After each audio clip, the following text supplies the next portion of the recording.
Hello and welcome back to Suspended Animation. I am your host, Dennis Batholkus, and this is Legion, Season 3, Episode 6, Chapter 25.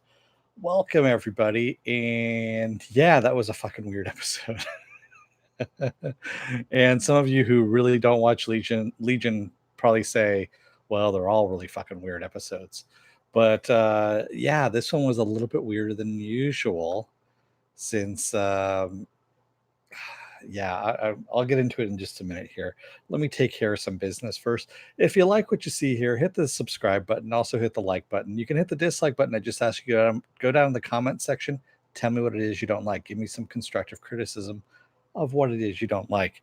Um, Also, if you want to see when I'm going to be on live again next, you can hit the bell. If you've already hit the bell, don't hit it again because it'll unclick it. You can go to the bell settings and get as many or as little notifications as you want. You can also go to my website, suspendedfanimation.com, and take a look at the schedule that's up there. The schedule is also mirrored on my Facebook page for Suspended Fanimation. It's up there as well. And I have a Twitter, I have an Instagram, and I also have a Patreon that doesn't have tiers up as of yet. So this is episode 6. Like I said, we've got 2 more episodes to go. And on the very last episode, when I do the review for the last episode, I do have a contest going on. And all you have to do in the last episode is leave a comment in the comment section. It's only 1 entry per person. So you can leave 20 comments, but you're still only going to get 1 entry. First prize is going to be a Legion pin from Comic-Con last year's 2018 Comic-Con. That's the David one. That's first prize. And second prize is Sydney. There you go. So, with that out of the way, excuse me. Let me move that just a little bit because I think I knocked my microphone out of alignment last time. Spoiler alert, I am going to spoil the shit out of the episode. If you have not seen the episode, go and watch it. Come on back. This will be a video. You can comment down below in the comment section. Thank you, Viking Bitch, for the paddle. And yeah, man, that was that was just a weird fucking episode. That's all I can say. It was good, but was it the best for me? No, it wasn't. It wasn't my favorite one.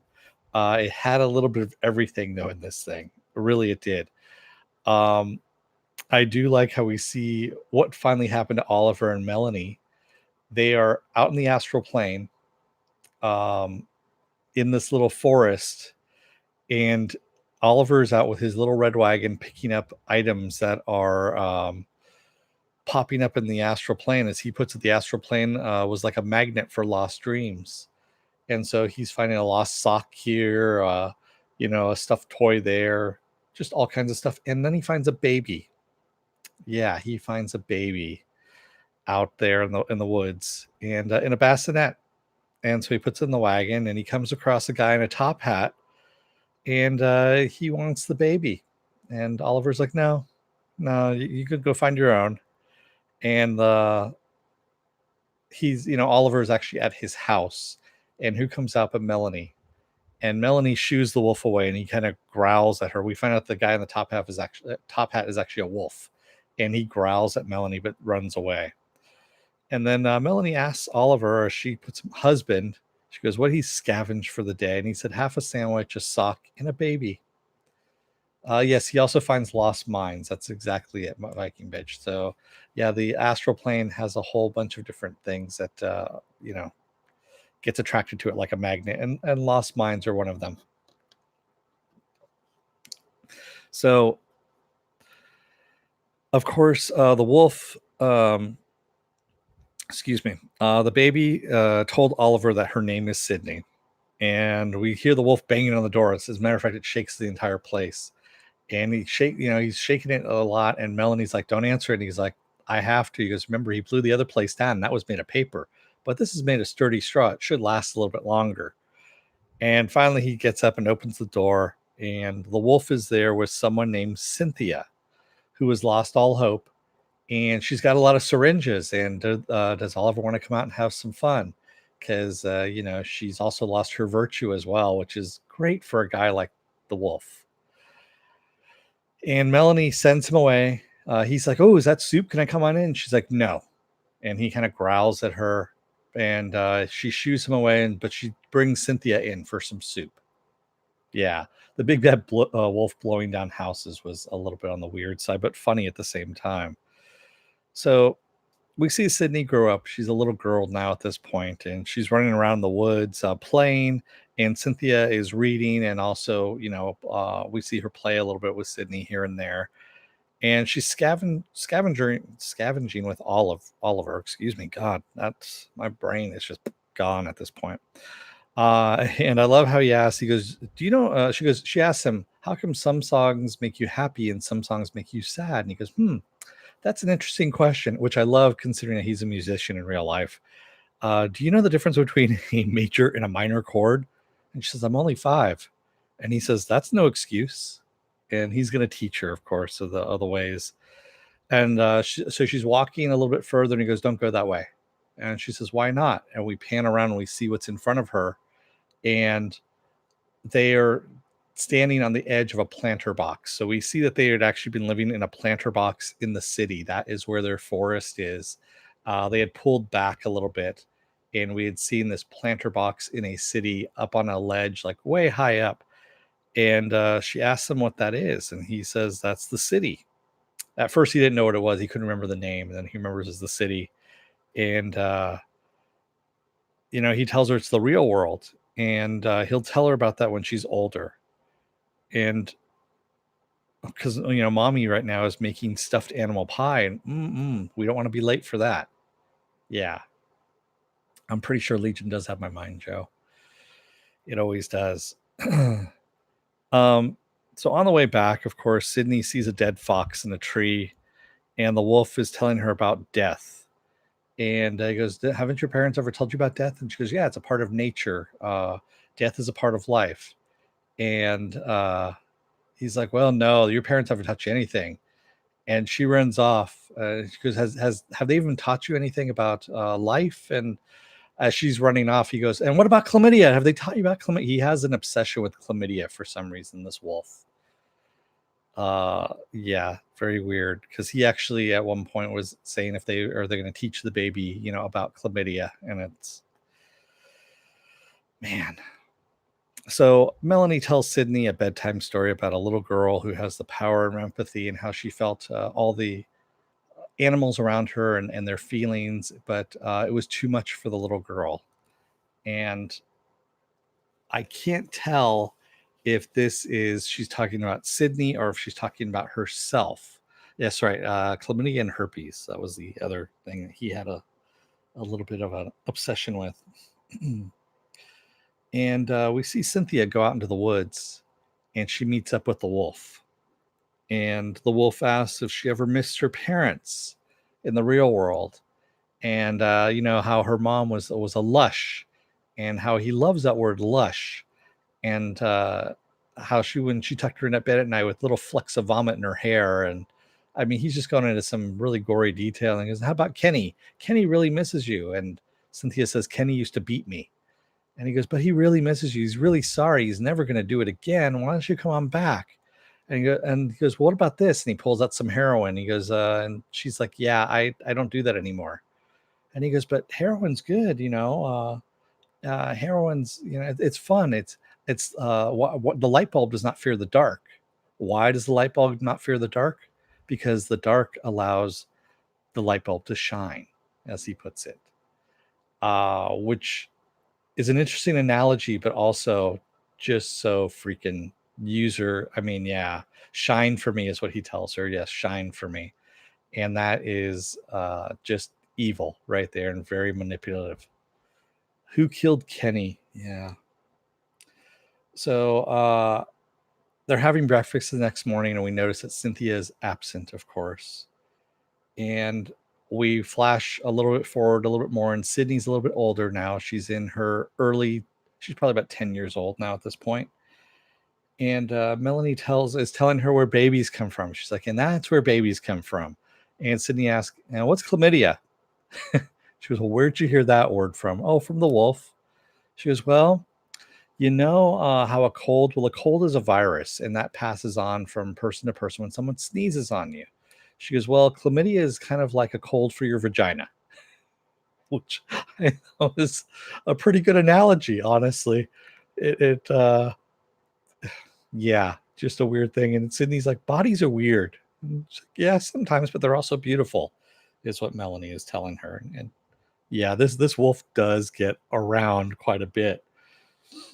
And by the way, the actor, I forget his I know his last name starts with an M, Manzoutas. He's a comedian. He's been in lots of things lately. He's a great actor. He's a lot of fun, and he hams it up.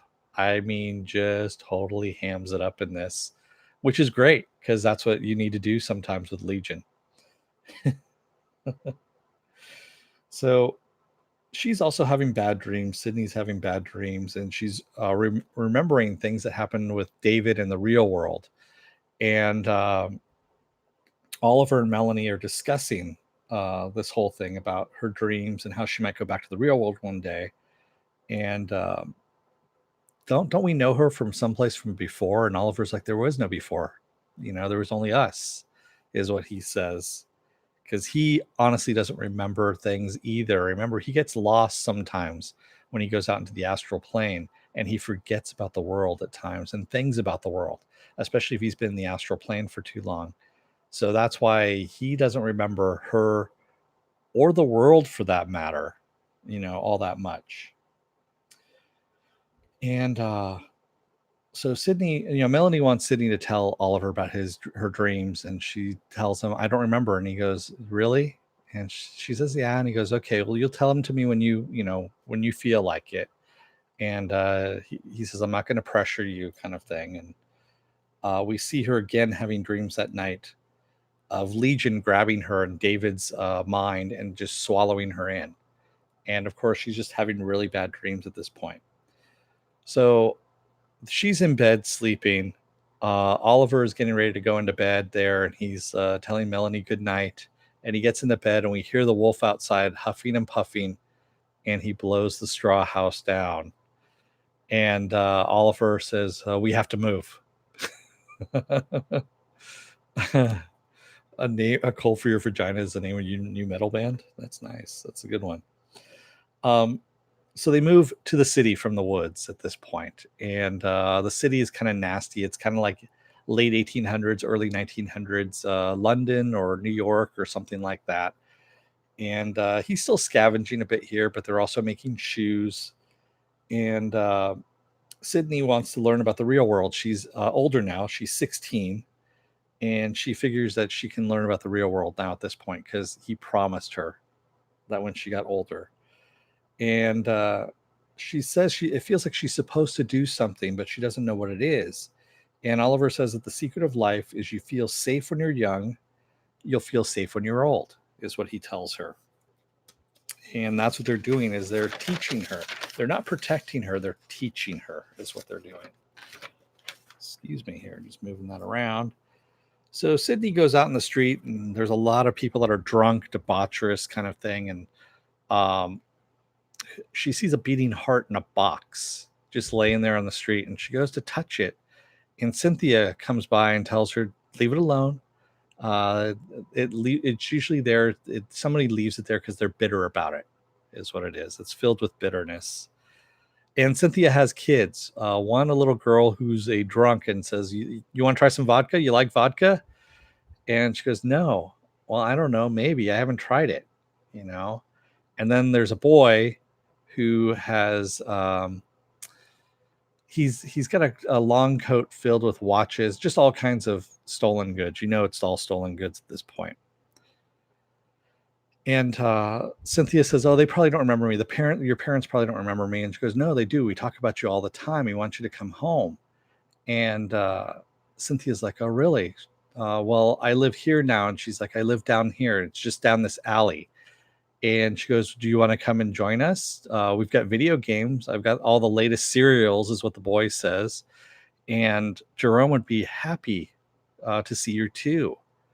And she looks down the alley, and she hears the wolf kind of the growl down the alleyway, and she gets fearful of it. And she's like, no, I got to go home. And she leaves. But before the girl picks up the heart and goes, "You forgot your heart." And of course she runs by without grabbing the the heart. Yeah, I agree with you, Apple Crow. The little vodka girl was disturbing to me too. And she looked like she was 8. It was just disturbing as all hell. But dressed up with makeup and everything like that, yeah, it was just very, very disturbing. So Sydney says that she's never coming to the real world, ever, since she never wants any of that, is what she says. And Melanie tells her that all the bad things can be fixed, is what she says. That she and Oliver aren't trying to protect her from the real world, but are trying to prepare her to save it. And Sydney decides at this point that she's going to try and save Cynthia. That from the wolf, that they're all going to try and save Cynthia from the wolf.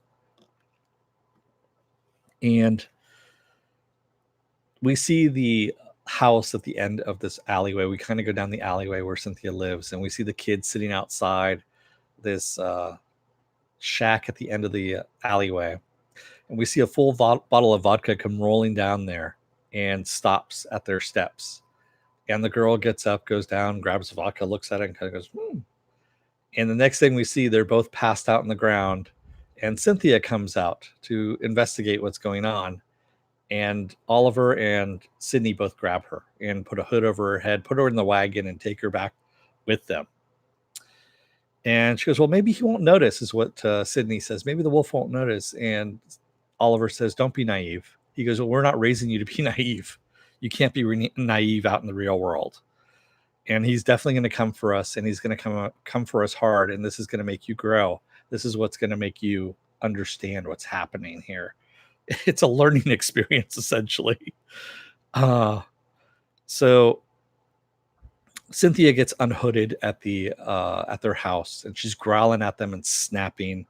And Sydney tells her that, you deserve love. You deserve to be happy, and we want to love. We love you, and come back to us. Is what she says. And we hear the wolf kind of cry in the background, and he's actually. She says it's too late. He's here. He's got our scent, is what it is. And he has sniffed the vodka bottle and knows where they're at. And we hear the howling getting closer and closer to the house. And Oliver is standing outside, and he faces Jerome. And Jerome tells him basically, he goes, you know what, I'm a wild animal. He goes, you're not going to be able to do anything against me. And Oliver says, you know what, I've got a few tricks up my sleeves still. And we see darkness kind of fall, and it shrouds over both of Jerome and him. And when they come out of it, or when we see the Jerome, he's with Cynthia. And Oliver says there's only one way to fix this: a rap battle. To solve this, it's a rap battle. And we see Oliver in his leisure suit with his trade signature drink in his hand. And they start off a rap battle. And Oliver's losing quite handily at this point, because Jerome the wolf has, lays down some mad beats, man. That's all I'm going to say. And just when it looks like everything's lost, we see the crowd that is around them kind of get enveloped by the darkness again. And Oliver just starts hitting the wolf where it hurts, by making the rap really personal about him, that no one loves him and that no one ever will love him. And Jerome starts crying.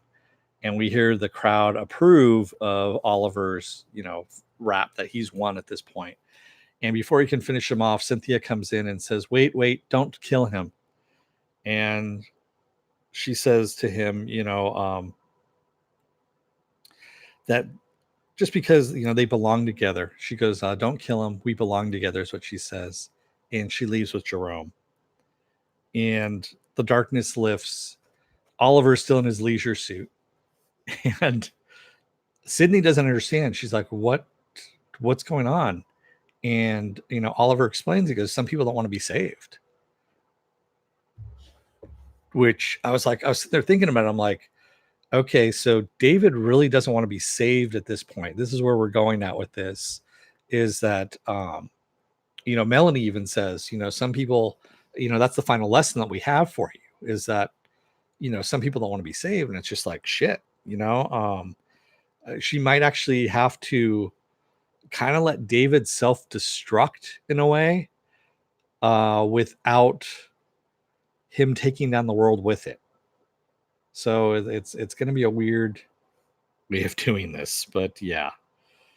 And she says, she knows that she has to go back. Sydney knows that she has to go back. And Oliver touches her face, and we see Sydney as we know her, current Sydney. She kind of ages to that. And Melanie tells her, remember, it's not us or them, it's us and them. And so Sydney ends up having to, she's thinking about it, and she's remembering the world where she came from and the real world. And she ends up waking up with a gasp on the floor of the airship with all these dead bodies around her. And she ends up entering her body again. And the first thing she does is she ties back her hair. Yeah. So Sid comes into the place that the time door is fluxing, opening, closing, opening, closing. It's growing really big, growing small, growing big, growing small. And she can't enter it. She pushed her hand against it. And at first I thought she was going to lose her arm, kind of like future Sid was that, it might be the way that she loses her arm, quite honestly, is through this time door, is what I'm thinking. And who else do we see? But we see Carrie and Carrie. Carrie is taking care of Carrie, who is pretty beat the shit up at this point. I mean, she's hobbling around. Her eye is all bruised up and swollen. And Carrie's asking, she goes, if they lost. And he says, yeah, I think we did. And she goes, are we just going to disappear then if he succeeds? And he goes, I don't know. And that's when Sid comes in and goes, I think I can fix this. The time door is still fluxing, but I need a time watch in order to go through. And Carrie says, I can build that. I can build enough watches for all of us. And as he does that and builds the watches for them, and Sid, of course, is going to go through. Carrie tells Carrie that she needs to help her. And he says, well, yeah, you need my help as well. And she says, she says, yeah, but you can do that sitting down. You don't, what I need to do requires me to use my body. And yeah, that he absorbs her and takes on all her wounds. And just as that happens, as all the wounds are transferring over to him, Sydney sees the time eaters show up, and the time eaters are back. And Carrie even theorized that the time eaters had probably come back. That's the reason why the time door was fluxing as it was. And Sydney's like, Carrie, we need to go. Carrie, we need to go now. We need to go now. And Carrie appears and says, okay, go. So Sydney goes running through the door. Carrie pushes Carrie through the door in a wheelchair and gets him through. And it looks like she's going to stay for a second. And Sydney even calls out for her, but she stays long enough to kick one of the time eaters back, and then just cool as a cucumber, just walks right through the door as it opens up and the door closes. And yeah. And then Carrie says, of course, we're going to win, which obviously means that she's going to die, is what I'm thinking at this point. So yeah, Apple Crow, those damn time eaters are fucking creepy and cool at the same time. And the picture that I've seen of what they look like now, without the fuzziness of them, and someone pointed this out, they look a lot like the Blue Meanies from the Yellow Submarine, from the Beatles' Yellow Submarine, which is awesome. Yeah. Oh man, I can't see a way for STDs to save the world. Yeah, the time eaters are fucking freaky, but really good at the same time. And so everyone saw the preview for next week, correct? I finally got to see it. I stayed this time around. I guess I didn't stay long enough last week to see the preview for next week. But we finally know what point in time David is going back to stop. And it's when Xavier goes to meet Farouk. He is going to try and stop that, because that gets Farouk's attention, is when Xavier goes to stop Farouk and defeats Farouk, causing David to, of course, get inhabited by Farouk at this point. So I'm fairly sure that's what he's doing, is he wants to stop Xavier from doing that. Stop Charles, his dad, from fucking around with Farouk. Which, should be the right way of doing that, but who knows how that's going to end. If that's going to end well or badly. I missed a convo about STDs. Yes, you did, Sasha. The wolf who has for some reason, a really big fascination with chlamydia and herpes. And you can never teach them too young, as he says. Yes, it will all end in tears. I'm sure I'm going to be a mess at the end of that last episode, quite honestly. Hi, Cheryl. Somebody I work with. So in case anyone was wondering what that was there. Let's see here in the chat what we got. My man, yeah, but the Wolf's lines are so much better. Yeah, that's true. The rap battle was kind of weird, but fits in with John Cameron, who directed the episode. He likes to do a lot of the musical episodes. I wish he did something a little bit better than the rap battle myself. Honestly, the Bollywood stuff that he does is awesome. I mean, just completely and totally awesome. Even the cabaret stuff was really good. The rap, yeah, it wasn't that great.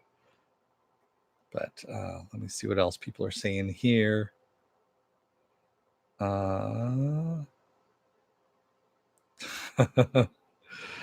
Joe says, if I join your band, I'll be the drummer in a full body condom. Nice.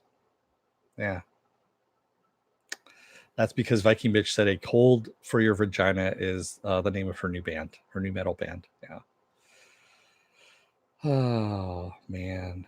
Yeah, it's Apple Crow says the wolf picks up strays who have lost their virtue. Chlamydia is definitely a problem. Yeah. Especially if he's obsessed with that. Remember what the dormouse said, heat your head. Yes, exactly. Yes, Legion has all our minds. I'm fairly sure at this point. And we've only got 2 episodes left, quite honestly. And this is probably the trippiest fucking show on TV right now. And probably for a while, quite honestly.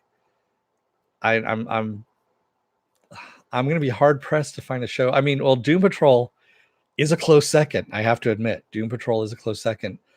Oh, not a close second. It is second to Legion. Legion is the funkiest show that's on TV right now. So yeah. Sasha, Cheryl thought I could see her. No, I can't see. Only the words there. That's all I can see. Doom Patrol is on DC Universe, right? Yes, it is, Apple Crow. It's also, I believe, going to be on what is it? HBO Max is what it's going to be on. That's going to be the Time Warner streaming thing that comes out in October or December or something like that. Or no, it's not until 2020 that it comes out. So yeah. Ryan Knox says, what's the best fight scene? Behind Blue Eyes, Oliver David Lenny dance battle, David versus Time Eaters. I couldn't tell you between those. Probably the Oliver David Lenny dance battle. That was actually pretty good, I have to admit. Still, my favorite is the Bollywood scene from season 1. That one just hooked me and just kind of really drew me in on that one. That one really did. Rap should be easy because it's speaking, but it's deceptively. No, it's hard to do, especially if you're tongue-tied like me every now and then. Sometimes I can spit out words really, really quickly. Other times, you've heard me, I mess up things quite a bit. Blip, blip, blip, blip. Yeah, it does happen. Ryan Knox says, Squares is my favorite. The Hands of God. Cheryl is bummed you can't see her nearing her mustache. We might be drinking. Oh, nice. That's good. Thank you. I will look at that later, Sasha. But yeah, this is this is a really, like I said, you either really like this show or you really hate this show. It's one or the other. There is no in between for a lot of people. It's a very trippy show. I'm not going to say, if you don't like it, you don't get it or anything like that. If you don't like it, you don't like it, man. It's not yours. It doesn't speak to you. I understand that. There's a lot of things that don't speak to me either. That's just the way things are. And I understand. Yeah. You can't force people to like shit. That's all I can say. Yeah, you can't be on the fence about Legion. Exactly, Vicky bitch. It's either you're all on board or you're just like, yeah, that's not mine. I don't know what the hell's going on. I don't want to know what's going on. Yeah. Applecrow says you can't spit out a hot rhyme. VB, what a crime. See a lady like you and parrot paddles should smash heads in rap battles. Nice. I want my mutant power to be able to force people to like shit. See, I'm not the only one that drinks during Dennis's reviews. A lot of people drink during my reviews. Sometimes I drink during my reviews too. I just haven't done it in a while. And no, this is not vodka or anything like that. There we go.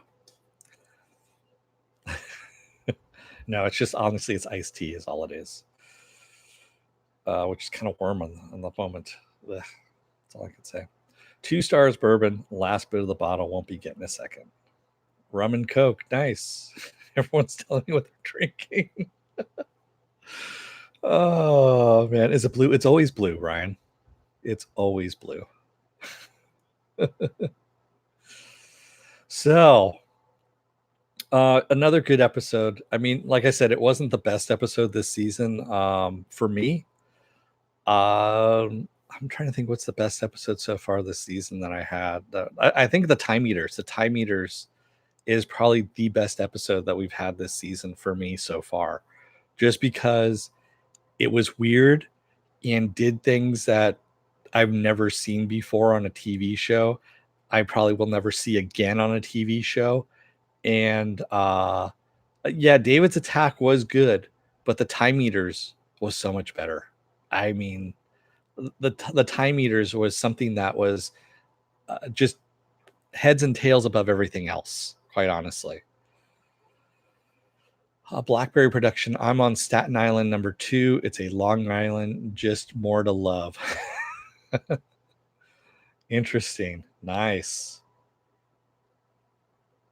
And welcome, Black Raspberry production. I got your message too, by the way, man. Thank you. I'm glad you're enjoying the show, and welcome, man. That's some good stuff.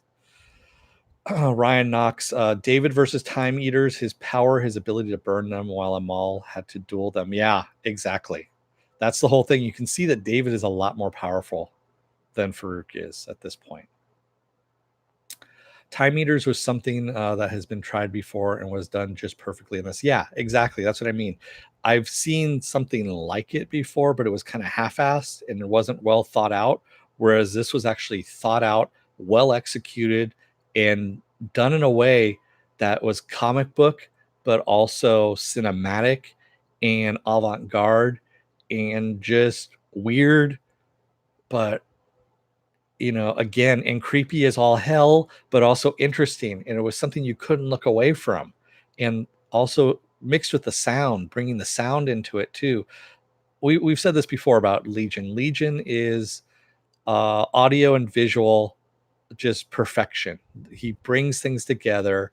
And the cast was saying this last year at Comic-Con, that Noah is the one that brings us all together. They're shooting something. They don't know what the hell they're shooting. They're like, I don't know what this is.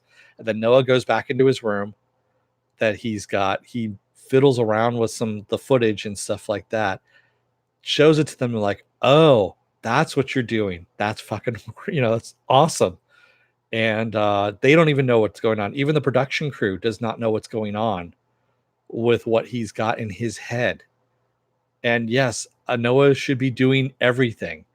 I want to see him do the next Marvel movies. He keeps talking with Marvel and that he wants to usher in, the the X-Men, the Fantastic Four, that kind of thing. I'm like, give him that.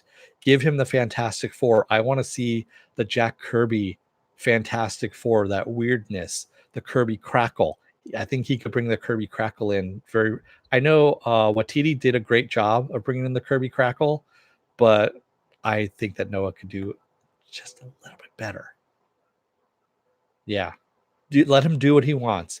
I know he's busy right now. He even said once Lucy in the Sky, when he gets done with that, and Fargo, because Fargo is what he's wrapping up with right now, then he's going to be delving into the movies Marvel wise. Yes, Tom, he is actually, he wrote a script for the Doctor Doom movie when it was with Fox. When the Fox Disney merger went through, he's at first they said it was dead, and then he did a Vanity Fair interview, if I remember correctly. It was Vanity, yeah, it was Vanity Fair. He said that he has been in talks multiple times with Kevin Feige and Marvel, that they were looking at his Doctor Doom script again, that it's probably it may get made at this point, but also he's been talking about how he wants to do X-Men, Fantastic Four, something in that light, that he wants to be in the inner circle and help them direct phase 4 or phase 5, something like that. And I'm sure Kevin Feige knows what he's got there, because by the way, James Gunn more than likely is not coming back after Guardians of the Galaxy 3, because he is being brought over to DC. You heard that here. There you go. Also, it's out there in the world too. DC Warner Brothers is dragging well, not dragging, they're offering James Gunn a shitload of money to helm their DCEU, their DC universe. Yeah. I agree. Black Raspberry Productions. Lucy in the Sky is going to be mind numbing, and I can't wait for it. I mean, honestly, anything that's got Noah's name on it, I'm going to go. I'm going to sit my ass in the theater. I will sit my ass on, in front of the TV, all of that, just to watch what he's got going on. Robert, the thing is, he can do what he's did with David here. It's not just a sympathetic Doctor Doom, but it's like David. He is we saw him as sympathetic to begin with, and then turn into this monster. And I mean, it's not a monster where you just kind of go, oh my God, I'm really repelled by this, but oh my God, he's fucking doing some evil stuff. But at the same time, we still feel for him because there might be some redemption there. And that's really hard to do. I mean, really, really hard to do with a character. How you can get both, people that can, sympathize with the character as well as fear the character at the same time, and have some kind of, hope for redemption of this character who's an out and out villain. And there's no way that you can easily do that unless you know what the hell you're doing. And that's what Noah's got going on right there. Will someone make Lobo big again, or will he remain tiny? I know, really. And I mean, hopefully the guys that is playing him, I can't remember his name now, who's playing him on Smallville, since he's not on the show at the moment, maybe he's doing some ab work to get those abs. I mean, I'm just speaking from experience, man. I know my abs are long gone. So there we go. Cheryl is shocked there's a Guardians of the Galaxy 3. It's not until 2020, I believe, 2021. So tell her she's got a couple of years to wait. Yeah. I just want someone to do a good BPRD. Is that too much to ask for? Yeah, I know. Apple Crow, BPRD needs to be a TV series, and it needs to be on Amazon. Is really what it needs to be. That's if you really want it to go well, I should say. The Four tried to redeem him lots of times. Yeah, Doom lost his mind slowly. He didn't lose it slowly, Joe. I think he got a little too big for his britches, and I think he burned it all at once, is what he did with his mind. Yes, Lobo on Krypton looks like he wouldn't be able to beat Zod, let alone Doomsday. Yeah. there's just something off about the act. Like I said, he just needs to hit the gym a little bit more, starve himself a little bit. Not that I'm into, that whole body shaming thing, but hey, you know what? If you're going to play a comic book character, look the part. That's all I'm going to say. Not everyone can play Fat Thor. You know what I mean? And those of you know who I'm talking about. I know Sasha doesn't know because she hasn't seen the movie. That's why I'm not giving any spoilers about that. I could play. Hey, you know what? I actually did see a Fat Thor at Comic-Con. He was riding on the train with me, and I was laughing. I was like, and the thing was, he wasn't the Lebowski Thor from Endgame. He had on the helmet with the wings. He had on the red cape, and he had on the shirt. But he was just rocking it. I was like, dude, that's cool right there. That'll work. Natalie Portman Thor, yeah, sure. Black Raspberry Production Fat Thor is my next Comic-Con outfit. There were a few at Comic-Con. There were a few Fat Thors at Comic-Con. Like the Lebowski Thor with the robes and stuff like that. Yeah, that was kind of funny. The best one I didn't get a picture of, and I because he moved a little too quickly, was there was a guy in I've seen him before. It's Galactus on vacation. So he's got the big Galactus hat, and he's carrying a tiki mug and wearing a Hawaiian shirt and had the Galactus shoes on. Yeah, that was actually pretty funny. But he was moving through the crowd too fast. I wasn't able to pull out my camera in time to snap a picture. I'm okay with it, Tom. You know what? It's been done in the comics. It's people just need to give shit a chance. That's all I'm going to say. Everyone gave shit about Heath Ledger being the Joker. What happened? Best Joker ever. You know what? People are giving shit about Pattinson being Batman. Wait and see. That's all I'm saying. That's all you got to do. Yeah. If it comes out and it's crappy, then you don't need to watch it. Marvel has a damn good track record so far. That's all I'm going to say. Movie wise. TV wise, it's a little bit few and far in between.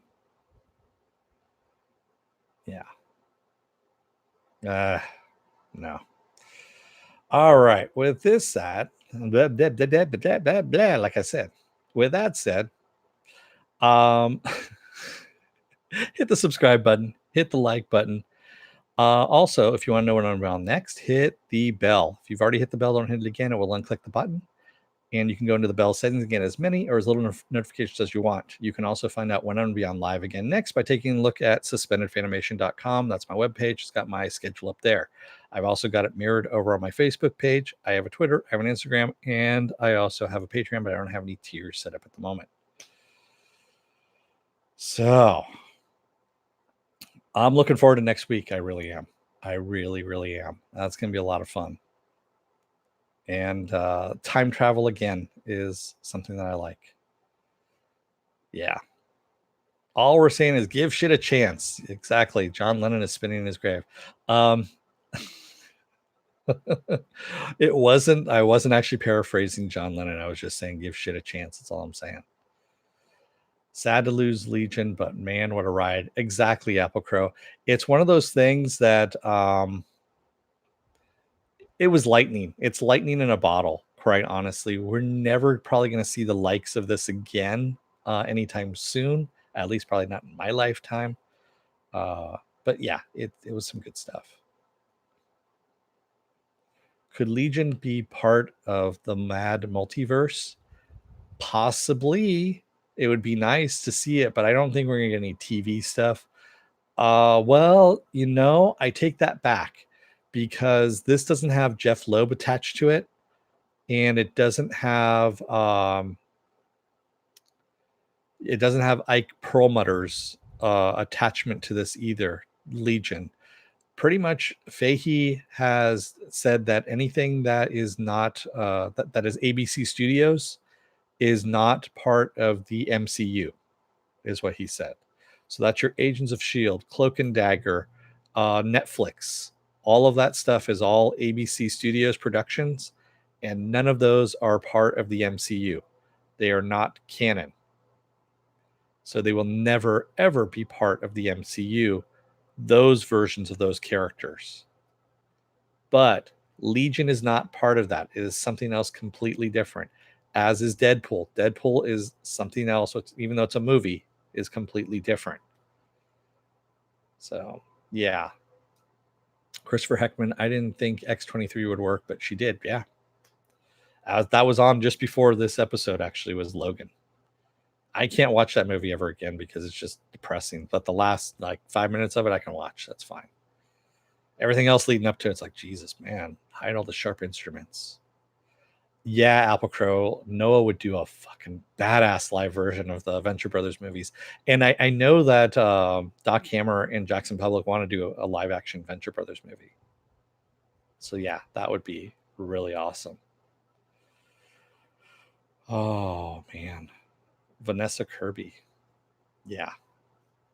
Yeah, I guess Ryan Reynolds just posted something about year 5 and phase 5 dressed up as Deadpool again. Was it yesterday or something like that, or Saturday? I think it was. I read something about it briefly. But so if you're on the fence about joining up as well, you're going to see a video pop up here. The video is actually going to use the algorithms of all the stuff that you've been watching and take a video from my vast video library and pop it up here. And if you like what you see, you can hit the subscribe button and hit the like button as well. Excuse me. Up here is going to be The Boys. That is going to be what was the last episode that I did, was The Boys. That'll be up here for you to watch as well. So with that said, I'm going to leave you guys for the evening. Thank you to everyone who joined me in the chat tonight. There's a full house here and some new faces. Welcome, everybody. And also you, if you have made it this far in the video, I salute you as well. Thank you for taking a look. And like I said, if you like what you see, come on by. My schedule is up. Tuesday, I'm off. Wednesday is going to be Krypton, or as Lobo calls it, Craptown. Thursday is the very last episode of iZombie ever that we're going to have. Friday is going to be the very last episode of Swamp Thing that we've got as well. Considering that it's canceled now, which really sucks.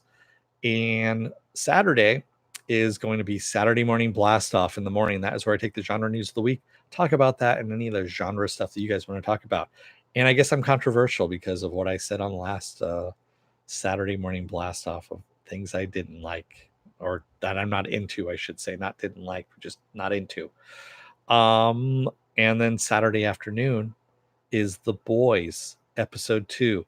After this week, The Boys is going to be moving to Thursday next week. So since it's been vacated by iZombie, I'm going to move The Boys over there to a more friendly time. Sunday is going to be the last season of Preacher. That's when that's going to start. And of course, Monday will be Legion. When is a show where we talk about Dennis? That is on Saturday, Sasha. That is, we talk about me all the time, but yes. And by the way, did you hear I went to Comic-Con this year? Yeah. I don't know who this Dania is that you're talking about, Viking bitch. Yeah. My name is Legion, for we are many. Exactly, Ryan. That's the whole thing, though. It's not anything biblical with the Legion here. I went to Comic-Con, Joe. Yeah, I know. No one heard about that. I haven't said anything about it. That's a surprise. I am still working on the Boys footage from Comic-Con, by the way. It's just a really insanely large file, and every time I try to render that damn thing, it crashes. It crashes After Effects. So I am trying to make it a manageable beast as it is.